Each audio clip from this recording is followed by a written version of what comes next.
الحمد لله رب العالمين والصلاة والسلام على سيد الأنبياء والمرسلين وعلى آله وأصحابه أجمعين أما بعد. اللهم صل على سيدنا مولانا محمد وبارك وسلم. اللهم صل على سيدنا مولانا محمد وبارك وسلم. اللهم صل على سيدنا مولانا محمد وبارك وسلم.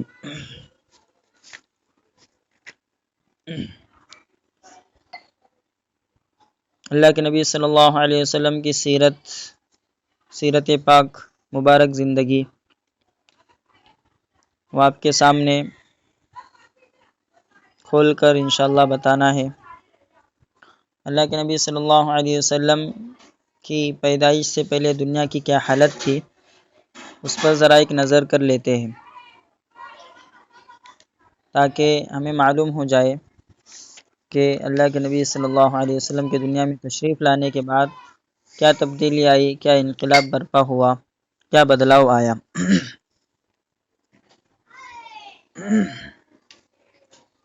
اللہ کے نبی صلی اللہ علیہ وسلم کے دنیا میں تشریف لانے سے پہلے جو واقعات ہوئے انہیں ارہاسات کہا جاتا ہے. ارہاسات انہیں ارہاسات کہا جاتا ہے. اللہ کے نبی کے دنیا میں تشریف لانے سے پہلے ایسے واقعات ہوئے ہیں کہ جو اس بات کی خبر دیتے ہیں کہ ضرور اس کائنات میں بڑا انقلاب آنے والا ہے، بڑی تبدیلی آنے والی ہے. جن میں سے ایک مشہور واقعہ ہاتھی والوں کا ہے. مشہور واقعہ اصحاب فیل، جس کو ہاتھی والے قرآن مجید نے کہا ہے. اللہ تعالیٰ نے سورہ فیل میں اصحاب فیل کا تذکرہ کیا ہے. الم تر کیف فعل ربک باصحاب الفیل. اس کا مختصر سا واقعہ یہ ہے، اصحاب فیل کا مطلب ہاتھی والے. فیل عربی زبان میں ہاتھی کو کہتے ہیں. یمن میں ابرہہ نام کا ایک عیسائی بادشاہ تھا. ملک یمن، اس میں ابرہہ نام کا ایک عیسائی بادشاہ تھا. اس نے صنعاء یمن کی راجدھانی ہے، جیسے ممبئی مہاراشٹر کی راجدھانی، اسی طرح یمن کی راجدھانی صنعاء میں ابرہہ نامی بادشاہ، عیسائی بادشاہ نے ایک خوبصورت گرجا یعنی چرچ بنوایا تھا. اور مکہ جیسی مقدس سرزمین پر جمع ہو کر جو لوگ بیت اللہ کا طواف کرنے والے تھے، عرب کے لوگ، ان سب کا رخ اس جانب یعنی اس چرچ کی جانب پھیر دینا چاہتا تھا. یعنی جس طرح مکہ کے اندر کعبہ کی، اللہ کے گھر بیت اللہ کی بڑی اہمیت تھی اور اس کی طرف اس کا طواف کیا جاتا تھا. عرب کے لوگ اللہ کے نبی صلی اللہ علیہ وسلم کے دنیا میں تشریف لانے سے پہلے طواف بھی کرتے تھے اور بیت اللہ کی بہت عظمت کرتے تھے، اللہ کے گھر کی بہت زیادہ تعظیم کرتے تھے. وہ کیا چاہتا تھا یمن کا بادشاہ کہ سارے عرب کا رخ جو میں صنعاء کے اندر گرجا اور چرچ بناؤں گا اس طرف پھر دینا چاہتا تھا وہ، تاکہ سارے لوگ بیت اللہ کو چھوڑ کر اسی گرجا کا، اسی کے چرچ کا جو صنعاء میں بنائے گا اس کا طواف کیا کرے. لیکن عرب کے لوگوں کو جب یہ بات معلوم ہوئی تو وہ سخت ناراض ہوئے. ایک رات ایسا ہوا کہ کسی نے موقع پا کر چرچ کو ناپاک کر دیا، اس میں باتھ روم وغیرہ ٹوائلٹ کر دیا، ناپاک کر دیا. ابرہہ جو یمن کا بادشاہ تھا، جب اس کو یہ بات معلوم ہوئی، جب اس نے دیکھا کہ میرے بنائے ہوئے چرچ کے ساتھ میرے بنائے ہوئے چرچ کی بہت زیادہ بے حرمتی کی گئی، تو وہ غصے سے بے قابو ہو گیا اور ہاتھیوں کا ایک بڑا لشکر لے کر خانہ کعبہ کو ڈھانے کے ارادے سے روانہ ہوا. اللہ کے گھر کو گرانے کے ارادے سے ہاتھیوں کا ایک بڑا لشکر لے کر وہ روانہ ہوا. جب ابرہہ کا لشکر مکہ کے قریب پہنچا تو تیز ہوا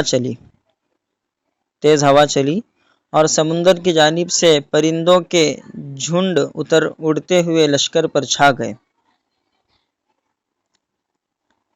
سمندر کی جانب سے پرندوں کے بڑے جماعت، پرندوں کا جھنڈ اور پرندوں کی ایک بڑی تعداد وہ اڑ کر لشکر کے اوپر، ابرہا اور اس کے ہاتھی والے لشکر کہ ہر ایک نے ہاتھی کی سواری کیا ہوا تھا، ہاتھیوں کا بڑا لشکر لے کر آیا تھا کہ ہر ایک نے ہاتھی پر سوار ہو کر آئے تھے وہ، تو ہاتھیوں والے لشکر پر وہ سمندر کی جانب سے پرندے آئے جن کو ابابیل قرآن نے کہا، ابابیل پرندے، اور اس کے لشکر پر چھا گئے۔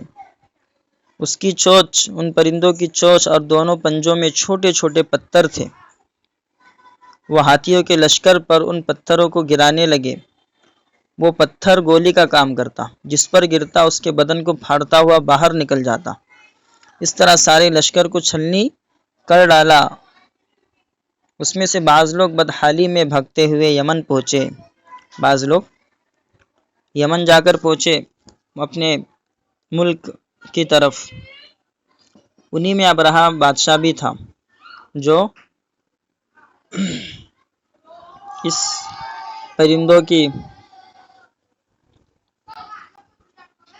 پرندوں نے جو پتھر پھینکا تھا اس سے بچ کر وہ ابرہا بادشاہ بھی یمن چلا گیا تھا، لیکن اس کے تمام اعضاء گل سڑ چکے تھے۔ اس طرح اللہ تعالیٰ کی زبردست قوت نے مادی طاقت پر گھمنڈ کرنے والے ابرہا کو تباہ کر دیا۔ مادی طاقت، مادیت یہ روحانیت کا اپوزٹ ہے۔ مادیت کا مطلب ہے دنیاوی اسباب، دنیاوی ساز و سامان، اس پر بھروسہ کرنا، یہ ایمان والے کا ایمان کا تقاضا نہیں۔ وہ اللہ کی ذات پر، روحانیت پر بھروسہ کرتا ہے۔ تو جو دنیا پرست ہوتے ہیں وہ مادی طاقتوں پر بھروسہ کرتے ہیں، جو اللہ کا یقین نہیں رکھنے والے ہوتے ہیں وہ مادیت کو، دنیا ہی کو سب کچھ سمجھتے ہیں، اپنے لشکر کو، اپنے سیم و زر کو، اپنی مال و دولت کو، اپنی طاقت پر گھمنڈ کرتے ہیں۔ اللہ نے اس طرح جو ہے مادی طاقت پر، دنیاوی طاقت پر گھمنڈ کرنے والے ابرہا کو تباہ کر دیا۔ یہ اللہ کے نبی صلی اللہ علیہ وسلم کی پیدا ہونے سے پہلے یہ واقعہ پیش آیا تھا۔ یہ واقعہ اشارہ کر رہا تھا کہ عجیب کچھ نہ کچھ بڑی چیز ہونے والی ہے، کہ اللہ کی طرف سے اتنی بڑی مدد آ رہی ہے اپنے گھر کو بچانے کے لیے۔ اس لیے کہ عربوں کی اخلاقی حالت اس وقت میں بہت زیادہ بگڑی ہوئی تھی۔ اللہ کے نبی صلی اللہ علیہ وسلم سے پہلے عربوں کی اخلاقی حالت بہت زیادہ بگڑ چکی تھی۔ ظلم و ستم، چوری، ڈاکہ زنی اور زناکاری، بدکاری بالکل عام تھی۔ جوا کھیلنے اور شراب پینے کا رواج بہت زیادہ تھا۔ بے حیائی اور بے شرمی اس حد تک بڑھ گئی تھی کہ کھلے عام برائیاں کر کے اس پر فخر کیا جاتا تھا۔ معمولی باتوں پر لڑائیاں ہو جاتی اور پھر برسوں تک جاری رہتی تھی۔ سود کی نحوست میں پورا معاشرہ اور پورا عرب جکڑا ہوا تھا۔ عورتوں کے ساتھ انتہائی بے رحمانہ سلوک کیا جاتا تھا۔ انہیں وراثت میں حصہ نہیں دیا جاتا تھا۔ لڑکیوں کی پیدائش کو اپنے لیے ذلت اور رسوائی کا سبب سمجھ کر، کہ لڑکی پیدا ہو گئی اس کو اپنے لیے ذلت کا، اپنے لیے اپنی انا کا مسئلہ سمجھ کر، اپنی ایگو کا مسئلہ سمجھ کر، بعض قبیلے والے اپنے ہاتھوں زندہ دفن کر دیا کرتے تھے۔ جو بچی پیدا ہو گئی اس کو اپنے ہاتھ سے زندہ دفن کر دیا کرتے تھے۔ کمزوروں، یتیموں اور بے کسوں کے ساتھ بڑی ناانصافی برتی جاتی تھی اور ان کے حقوق کو پامال کیا جاتا تھا۔ اس طرح کی اور بھی بہت سی دوسری برائیاں ان میں رواج پا چکی تھی۔ اللہ کے نبی صلی اللہ علیہ وسلم کی دنیا میں تشریف لانے سے پہلے یہ حالت تھی۔ اور صدی کی کون سی تھی؟ وہ 6 صدی تھی۔ 6 صدی حضرت عیسیٰ علیہ السلام کے دنیا میں تشریف لانے سے عیسوی سال جس کو انگریزی سال ہم کہتے ہیں وہ چلا۔ عیسیٰ علیہ السلام کے آنے سے عیسوی سال عیسیٰ علیہ السلام کی طرف منسوب ہے، عیسوی عیسیٰ علیہ السلام کی طرف۔ تو عیسیٰ علیہ السلام کے دنیا میں تشریف لانے سے جو سال شمار کیا گیا جو سال گنا گیا. تو اللہ کے نبی صلی اللہ علیہ وسلم چھٹی صدی صد عرب فارسی میں 100 کو کہتے ہیں، صد فارسی میں 100 کو کہتے ہیں، اور چھٹی صدی یعنی چھٹا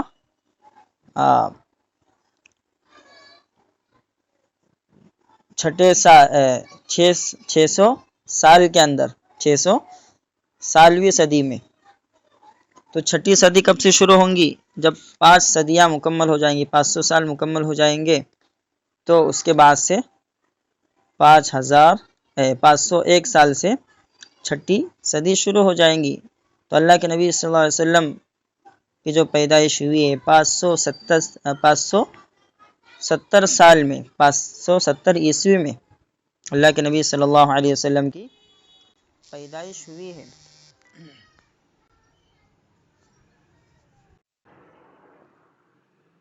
جیسے کہ محقق قول اور جو تحقیقی قول ہے کہ اللہ کے نبی صلی اللہ علیہ وسلم کب پیدا ہوئے تھے، تو 8 ربیع الاول، جو 12 ربیع الاول زیادہ مشہور ہے، کیونکہ اللہ کے نبی صلی اللہ علیہ وسلم کے پیدا ہونے کے تاریخوں میں اختلاف یعنی ہسٹری کے اندر الگ الگ باتیں لکھی ہوئی ہے، لیکن ہمارے یہاں مشہور زیادہ 12 ربیع الاول ہو گیا.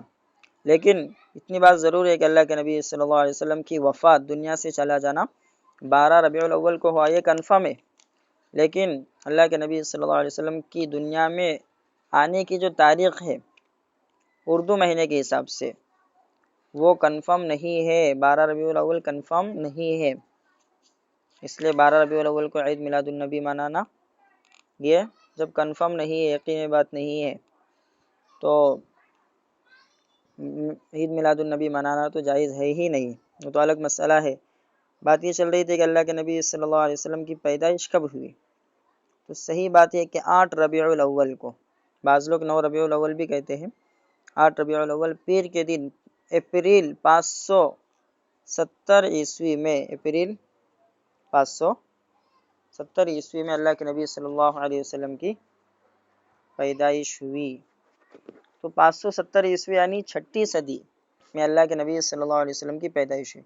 لیکن چھٹی صدی میں دنیا کی مذہبی حالت کیا تھی، اس کو مجھے بتلانا ہے کہ چھٹی صدی میں مذہبی اعتبار سے پوری دنیا کے لوگ بہت زیادہ کمزور تھے، جہالت عام تھی، جہالت دین کے صحیح مفہوم سے وہ لوگ ناواقف تھے. ہر طرف شرک و بت پرستی پھیلی ہوئی تھی. عرب کے ہر گھر میں الگ الگ بت رکھا ہوا تھا، ہر گھر میں الگ الگ بت یعنی مورتی، بت یعنی مورتیاں رکھی ہوئی تھی جس کی پوجا کی جاتی. کعبہ جیسی مقدس جگہ میں 360 بت جمع کر رکھے تھے.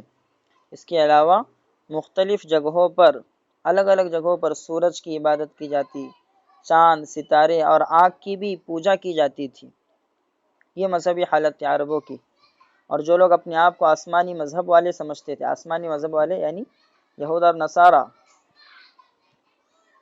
آسمانی کتابیں جو مشہور ہے تورات، زبور، انجیل، اس کے ماننے والے جو اپنے آپ کو آسمانی مذہب والے سمجھتے تھے، ان کی حالت بھی بہت خراب تھی. اللہ کی کتابوں کے احکام اور قوانین کو انہوں نے بدل ڈالا تھا، اس کی اصلی شکل و صورت باقی نہیں رہی تھی. بلکہ اگر یہ ممکن ہوتا، اگر ایسا پاسبل ہوتا کہ ان مذہب کے جو اصل بانی انبیاء کرام، ان مذہب کو دنیا میں لانے والے، عیسائیت کو اور یہودیت کے اصل بانی حضرت موسیٰ علیہ السلام، عیسائیت کے اصل بانی حضرت عیسیٰ علیہ السلام، اگر ان مذہب کے اصل بانی اور فاؤنڈر انبیاء کرام دوبارہ واپس آ کر ان کی حالت دیکھتے تو وہ ان کو نہیں پہچان سکتے تھے. اتنی زیادہ انہوں نے احکام کے اندر اور کتابوں میں تبدیلی کر دی تھی. ان مذاہب کے ماننے والے دھیرے دھیرے اللہ کے بتائے ہوئے طریقے سے ہٹ چکے تھے، یہاں تک کہ پوری طرح عقیدہ توحید پر بھی قائم نہیں تھے. توحید کا عقیدہ، اللہ کو ایک ماننے کا عقیدہ، اپنی ذات کے اعتبار سے بھی اور صفات کے اعتبار سے بھی، اس کو توحید کا عقیدہ کہتے ہیں. تو یہاں تک کہ پوری طرح توحید کے عقیدے پر بھی قائم نہیں تھے. اور ان کی بہت ساری عادتیں اور رسمیں مشرکانہ جس کے اندر شرک یعنی ہاں اللہ کے ذات یا صفات میں کسی کو اللہ کا شریک بنانا، ذات میں شریک بنانا کہ جیسے کوئی شخص 2-3 خداؤں کو ماننے لگے، یا صفات میں شریک بنانا جیسے کہ کسی امام پیر ولی یا کسی نبی کے بارے میں یا ولی کے بارے میں یہ عقیدہ رکھے کہ ان کو تمام خدائی اختیارات، خدا کے اختیارات اور خدا کی طاقت ان کو حاصل ہے، یہ بیماروں کو شفا دے سکتے ہیں اور ضرورت مندوں کی ضرورت کو پورا کر سکتے ہیں، اس طرح اللہ کی صفات میں شریک ٹھہرانا۔ تو ان کی بہت ساری عادتیں اور رسمیں مشرکانہ تھی، مشرکانہ شرک والی، ذات کے اعتبار سے بھی شرک کرتے تھے، صفات کے اعتبار سے بھی اللہ کی ذات اور صفات دونوں میں انہوں نے شرک کیا ہوا تھا۔ تو ان کی بہت ساری عادتیں مشرکانہ اور جاہلی روایات کے مطابق تھی۔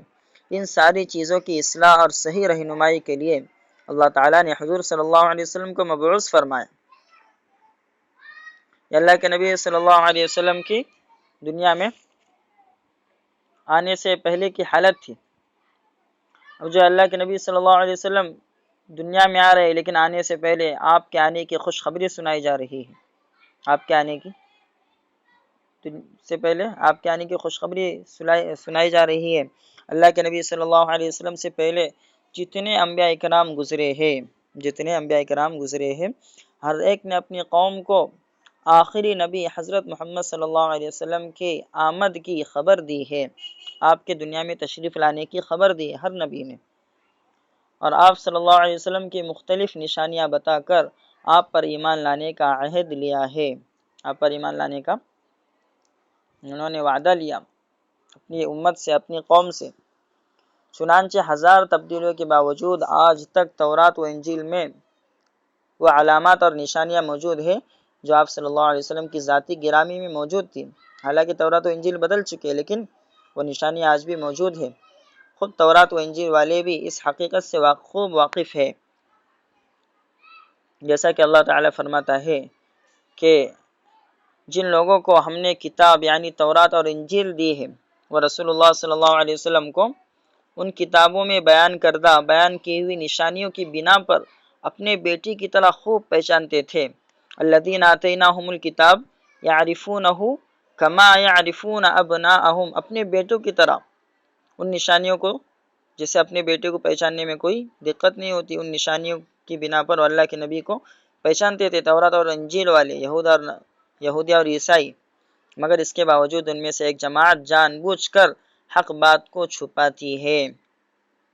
وَإِنَّ فَرِيقًا مِّنْهُمْ لَيَكْتُمُونَ الْحَقَّ وَهُمْ يَعْلَمُونَ، سورہ بقرہ کی آیت ہے، آیت نمبر 146۔ اسی طرح قرآن میں ہے کہ حضرت عیسیٰ علیہ السلام نے فرمایا کہ بنی اسرائیل، میں تمہارے پاس اللہ کا بھیجا ہوا آیا ہوں، مجھ سے پہلے جو تورات ہے جو موسیٰ علیہ السلام پر اتری، میں اس کی تصدیق کرتا ہوں، اس کو سچ مانتا ہوں اور اس کے سچے ہونے کی گواہی دیتا ہوں، اور اپنے بعد آنے والے ایک عظیم الشان بڑی شان والے نبی کی خوشخبری دیتا ہوں جن کا نام احمد ہے، اسمہ احمد، مبشرا برسول یأتی من بعد اسمہ احمد۔ سورہ صف پارہ نمبر 28، سورہ صف آیت نمبر 6، پارہ نمبر 28 کی آیت ہے۔ تو حضرت عیسیٰ علیہ السلام اللہ کے نبی کی دنیا میں آنے کی بشارت دے رہے، خوشخبری دے رہے۔ ایک مرتبہ خود حضور صلی اللہ علیہ وسلم نے فرمایا کہ میں اپنے باپ حضرت ابراہیم علیہ السلام کی دعا ہوں اور حضرت عیسیٰ علیہ السلام کی بشارت ہوں کہ حضرت ابراہیم علیہ السلام نے جب کعبہ کو، بیت اللہ کو تعمیر کر رہے تھے اللہ کے حکم سے، اور حضرت اسماعیل علیہ السلام بھی تعمیر کر رہے تھے، وَإِذْ يَرْفَعُ إِبْرَاهِيمُ الْقَوَاعِدَ مِنَ الْبَيْتِ وَإِسْمَاعِيلُ، تو اس وقت میں ابراہیم علیہ السلام نے دعا کی تھی ربنا وبعث فیہم رسولا من انفسہم، کہ اللہ انسانوں میں سے ایک ایسا رسول مبعوث فرما۔ تو ابراہیم علیہ السلام کی دعا ہے، اللہ کے نبی صلی اللہ علیہ وسلم خود فرماتے ہیں میں اپنے باپ حضرت ابراہیم علیہ السلام کی دعا اور حضرت عیسیٰ علیہ السلام کی بشارت ہو۔ آخری نبی حضرت محمد صلی اللہ علیہ وسلم کی مبارک پیدائش مکہ مکرمہ میں ربیع الاول کا مہینہ، جیسے کہ ابھی بتایا گیا اپریل کا، ربیع الاول اردو مہینے کے اعتبار سے تیسرا مہینہ ہے، اور اپریل انگریزی مہینے کے اعتبار سے چوتھا مہینہ، اس کے 571 عیسوی، 570 نہیں 571 عیسوی پیر کے دن ایسے ماحول میں ہوئی کہ پوری دنیا پر کفر و شرک کی تاریکی چھائی ہوئی تھی، پوری دنیا پر کفر و شرک کی اندھیرا چھایا ہوا تھا، انسانیت گمراہی میں بھٹک رہی تھی، گویا روحانی طور پر ہر طرف اندھیرا پھیلا ہوا تھا، اور جو اللہ ہر روز چاند، سورج اور ستاروں کے ذریعے سارے عالم کو روشن کرتا تھا، آج اس نے انسانوں کے تاریک انسانوں کے دلوں کے اندر جو اندھیرا چھایا ہوا تھا، اس کو اپنی عبادت اور بندگی کی روشنی عطا کرنے کے لیے اپنے پیارے بندے حضرت محمد صلی اللہ علیہ وسلم کو ہدایت کا آفتاب، ہدایت کا سورج بنا کر سیدہ آمینہ کے گھر پیدا فرمایا۔ پیدائش کے بعد دادا عبد المطلب نے محمد نام رکھا، دادا عبد المطلب نے پیدائش کے بعد محمد نام رکھا۔ یہ نام عرب میں بالکل انوکھا تھا۔ لوگوں نے عبد المطلب سے اپنے پوتے کا نیا نام رکھنے کی وجہ معلوم کی تو انہوں نے کہا کہ عبد المطلب اللہ کے نبی صلی اللہ علیہ وسلم کے دادا۔ عبد المطلب سے جب وجہ پوچھی لوگوں نے کہ محمد نام کیوں رکھا، تو انہوں نے کہا کہ میرے پوتے کی پوری دنیا میں تعریف کی جائیں گی، محمد وہ ذات جس کی تعریف کی جائے۔ تو انہوں نے جواب دیا کہ میرے پوتے کی پوری دنیا میں تعریف کی جائیں گی، اس لیے میں نے یہ نام رکھا ہے۔ پھر آپ صلی اللہ علیہ وسلم کی پیدائش کی خوشخبری میں آپ صلی اللہ علیہ وسلم کے دادا عبد المطلب نے عقیقہ اور تمام قریش کو دعوت دی۔ عقیقہ کہ جس میں جانور کو اللہ کے لیے، اللہ کے نام پر ذبح کیا جاتا ہے،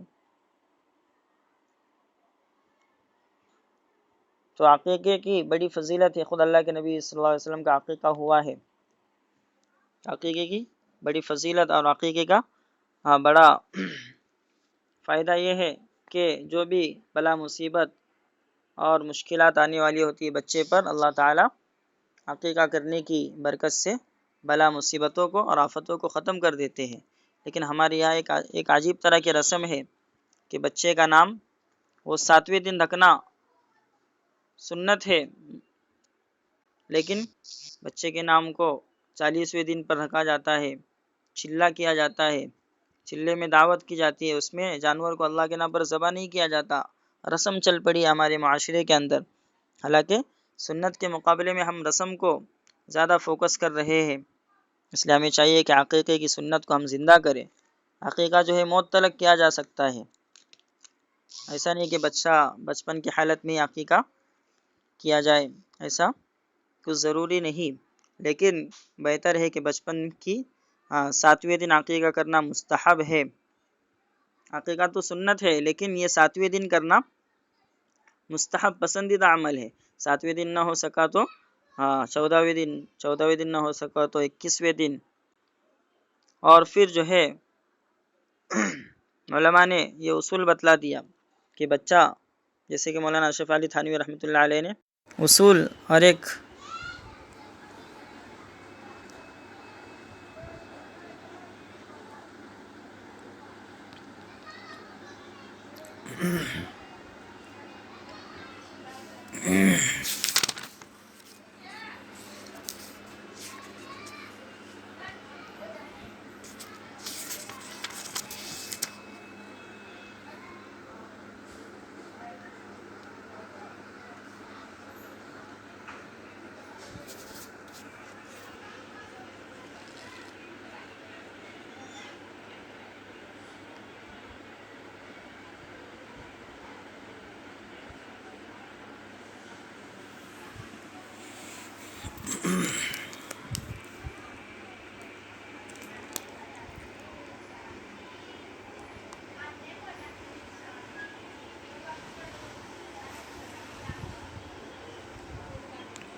کچھ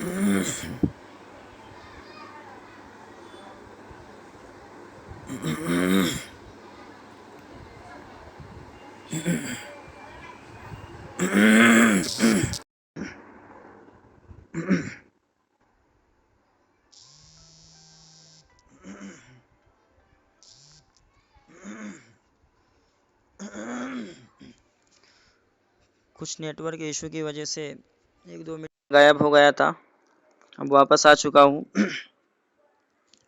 خیر، عقیقے کے اوپر بات چل رہی تھی کہ ہماری کلاس بھی مکمل ہونے والی ہے، صرف ہمارے پاس 5 منٹ باقی ہے۔ کہ عقیقے کے اصول بتلا دیا کہ جو بچہ جس دن پیدا ہو جائے، جیسے پیر کے دن بچہ پیدا ہو گیا تو اس کا جو 7واں دن آئے گا وہ اتوار کے دن آئے گا۔ بچہ اگر بدھ کے دن پیدا ہو جائے تو اس کا جو 7واں دن آئے گا وہ منگل کا دن آئے گا۔ تو جو بھی دن بچہ پیدا ہو جائے تو جب بھی ہم کو توفیق ملے ہم اس سے ایک دن پہلے کی زندگی بھر میں کبھی بھی اگر 7ویں 14ویں یا 21ویں دن عقیقہ نہ کیا ہو تو اپنے بچے کا عقیقہ کرائیں۔ خیر، یہ درمیان میں بات آ گئی تھی اس لیے ذکر کی گئی۔ اللہ کے نبی صلی اللہ علیہ وسلم کے دادا عبد المطلب نے آپ کا نام محمد رکھا۔ محمد وہ ذات جس کی تعریف کی جائے، اللہ نے نام بھی ایسا رکھ دیا اللہ کے نبی صلی اللہ علیہ وسلم کا کہ دشمن اگر برائی بھی کرنا چاہے، اللہ کے نبی کی ذات پر کیچڑ بھی اچھالنا چاہے اور اللہ کے نبی کی ذات کو ذلیل بھی کرنا چاہے، لیکن وہ نام لیں گا تبھی تو ذلیل کریں گا، بغیر نام لیے وہ ذلیل نہیں کر سکتا۔ لیکن جو ہے جب اللہ کے نبی کا نام لیں گا محمد کا مطلب کہ وہ ذات جس کی تعریف کی جائے، وہ ذات جس کی تعریف کی جائے، جب وہ محمد کہیں گا لیکن گستاخی کریں گا اللہ کے نبی کی شان میں، وہ محمد کہیں گا اور اللہ کے نبی صلی اللہ علیہ وسلم پر کیچڑ اچھالیں گا، لیکن اس کی زبان اس کو جھوٹا کہہ رہی ہوں گی، اس کی زبان اس کو جھوٹا کہہ رہی ہوں گی کہ نام تو محمد لے رہا ہے، وہ ذات جس کی تعریف کی جائے، لیکن پھر بھی اپنے محمد اپنی گستاخی سے، اپنے ذلیل کرنے سے جو ہے تو ان کی برائی کر رہا ہے اور اسی طرح ان پر کیچڑ اچھال رہا ہے۔ تو اللہ نے نام بھی ایسا رکھ دیا کہ اگر کوئی دشمن بھی اللہ کے نبی کی برائی کرنا چاہے، گستاخی کرنا چاہے، تب بھی جو ہے وہ اقرار کر رہا ہوں گا کہ یہ ذات تو تعریف کرنے کے لائق ہے، نہ کہ ان کی گستاخی کی جائے، نہ کہ اس لائق ہے کہ ان کی گستاخی کی جائے۔ خیر، یہ اللہ کے نبی صلی اللہ علیہ وسلم کے مختصر سے حالات زندگی تھی۔ میں نے آپ کو بتایا تھا کہ اللہ کے نبی صلی اللہ علیہ وسلم کے دنیا میں تشریف لانے سے پہلے جو واقعات ہوئے انہیں ارحاسات کہا جاتا ہے، اس کو لکھ لیا کریں، ارحاسات۔ تو جیسے کہ ان میں اصحاب فیل، ہاتھی والوں کا واقعہ بتلا دیا، اسی طرح اس کے علاوہ بھی اور بہت سارے واقعات ہوئے، جیسے کہ اللہ کے نبی صلی اللہ علیہ وسلم جس وقت پیدا ہوئے ٹھیک اسی وقت کسرا جو ملک فارس کے بادشاہوں کا لقب ہے، کسرا کے بادشاہی محل میں سخت زلزلہ آ گیا اور اس کے 14 کنگورے گر گئے۔ کسرا کے محل میں ایک محل کے اندر 14 طاقچے بنائے ہوئے تھے، محل کے 14 کنگورے گر گئے۔ اسی طرح فارس کے آتش کدی کی آگ، فارس کے اندر جو آگ برسوں سے جل رہی تھی، جو برابر 1000 سال سے جل رہی تھی، وہ ایک دم سے بجھ گئے۔ اللہ کے نبی صلی اللہ علیہ وسلم کی دنیا میں تشریف لاتے ہی وہ آگ جو 1000 سال سے آتش کدا، جو مجوسی لوگ اس آتش کدے کی عبادت کیا کرتے تھے، اس آتش کدے کی، آتش کدا یعنی بڑی آگ کا مقام جہاں پر آگ جل رہی تھی 1000 سال سے، اس کو پوجا کرتے تھے مجوسی لوگ، آگ کی پوجا کرنے والی، اس کو آتش کدا کہتے ہیں۔ تو آتش کدے کی آگ جو برابر 1000 سال سے جل رہی تھی ایک دم سے بجھ گئی اللہ کے نبی کی دنیا میں آتے ہی۔ گویا اللہ تعالیٰ کی طرف سے ایک طرح کا اعلان تھا کہ اب اس دنیا میں وہ ہستی پیدا ہو چکی ہے جن کی عظمت اور بلندی کا چرچا پوری دنیا میں ہوگا، جن کی عظمت اور بلندی کا چرچا پوری دنیا میں ہوگا، جو کفر و شرک اور گمراہی کو ختم کر کے ایمان و توحید کا بیج بوئیں گا اور تمام بری عادتوں کو ختم کر کے لوگوں کو اچھے اخلاق سکھائیں گا، اور جو کسی ایک قوم، قبیلہ اور خاندان اور ملک کا نہیں بلکہ قیامت تک کے لیے پوری دنیا کا ہادی و پیغمبر ہوں گا۔ پوری دنیا کے لیے ہدایت کا سامان کرنے والا اور پوری دنیا کو صحیح راستے پر لانے والا ہوں گا۔ تو یہ اللہ کے نبی صلی اللہ علیہ وسلم کی پیدائش کے وقت دنیا پر یہ اثر ہوا تھا۔ تو آج کی کلاس جو ہے مکمل ہو جاتی ہے۔ انشاءاللہ آپ کے سامنے سیرت کو مختصر انداز میں پیش کیا جائے گا، اور سیرت سے اللہ کے نبی کی مبارک زندگی سے جو ملنے والا سبق ہے اس کو بھی بتایا جائے گا۔ کلاس مکمل ہوتی ہے۔ اچھا، ایک ضروری اعلان یہ کرنا تھا کہ جن لوگوں نے بھی جو لنک بھیجی جا رہی ہے اٹینڈنس لنک، وہ 9:20 سے 10 بجے کی ٹائمنگ میں ہی آپ کو اس لنک سے اپنی حاضری لگانا ہے، اس میں نام اور صرف تاریخ ڈالنا ہے آپ کو۔ اتنا کرنے سے انشاءاللہ آپ کا اس وقت کے اندر اگر آپ کرتے ہیں تو آپ کی حاضری شمار ہوں گی۔ السلام علیکم ورحمۃ اللہ وبرکاتہ۔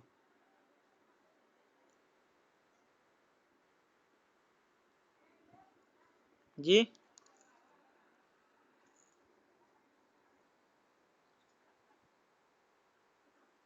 انشاءاللہ السلام علیکم۔